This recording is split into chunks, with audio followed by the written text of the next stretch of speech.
Bonjour, je vous retrouve pour une dernière petite vidéo pour terminer notre parcours dans le livre de Jean-Marie Ploux, « Dieu est-il ce que nous croyons ?» Alors cet ouvrage, il interroge notre foi, il interroge notre façon de nous représenter Dieu et puis notre façon d'en parler. La fin du livre est moins une conclusion qu'une ouverture. Elle aborde en effet une question difficile, une question qui restera de tous les temps, et pour laquelle il vaut mieux ne pas avoir de réponse trop rapide ou toute faite. La parole de Jésus, celle qu'il a dite, et aussi celle qu'il a été lui-même au milieu de nous, peut se résumer en 3 mots. Dieu est amour. Alors ça veut dire qu'il ne s'impose pas. Un amour ne peut pas s'imposer. On ne l'obtient pas par la force, ni par le raisonnement, ni par l'argent, ni par le pouvoir, pour la simple raison qu'il s'est déjà offert aux hommes librement, gratuitement, éperdument. Il se propose d'accompagner notre humanité dans sa longue histoire. Et il ne se contente pas de l'accompagner, je dirais, virtuellement, mais il y plonge, il s'y risque lui-même, vulnérable, et pourtant toujours confiant en nous. Eh oui, mais une question demeure.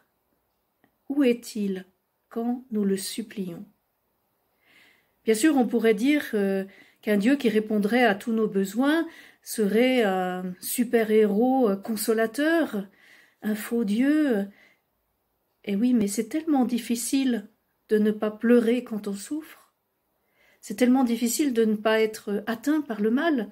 Alors, comment ne pas penser parfois, est-ce que Dieu serait indifférent à nos misères ? Où donc est Dieu quand nous sommes dans le malheur? Quelque part, c'est la seule vraie question. Et la seule réponse qui ne le trahisse pas trop pourrait être celle-ci. Celui dont la présence a commencé dans une mangeoire d'animaux et qui a terminé sa vie sur une croix de bandit ne fuit pas la souffrance des hommes. Il y établit sa demeure. Il s'offre et se donne. Mais pour le voir, il faut des hommes et des femmes qui aiment. L'amour, c'est la dimension divine de l'humanité. Dieu n'est pas de l'ordre du besoin ou de la nécessité, il est de l'ordre d'une présence gratuite. Et si des hommes manifestent de l'amour pour leurs frères dans le malheur, alors il se fera voir, entendre, sentir, parce que l'amour de Dieu a voulu s'engager dans notre amour.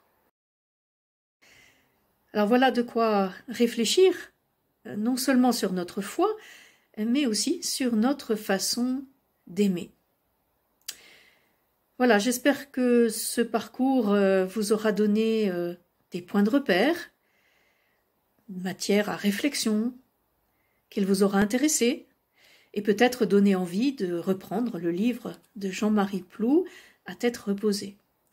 En tout cas, n'hésitez pas à réagir à cette première expérience de vidéo pour voir s'il convient ou pas dans l'avenir d'en faire éventuellement d'autres. Voilà, à tous et à toutes, je vous souhaite une belle route vers Noël.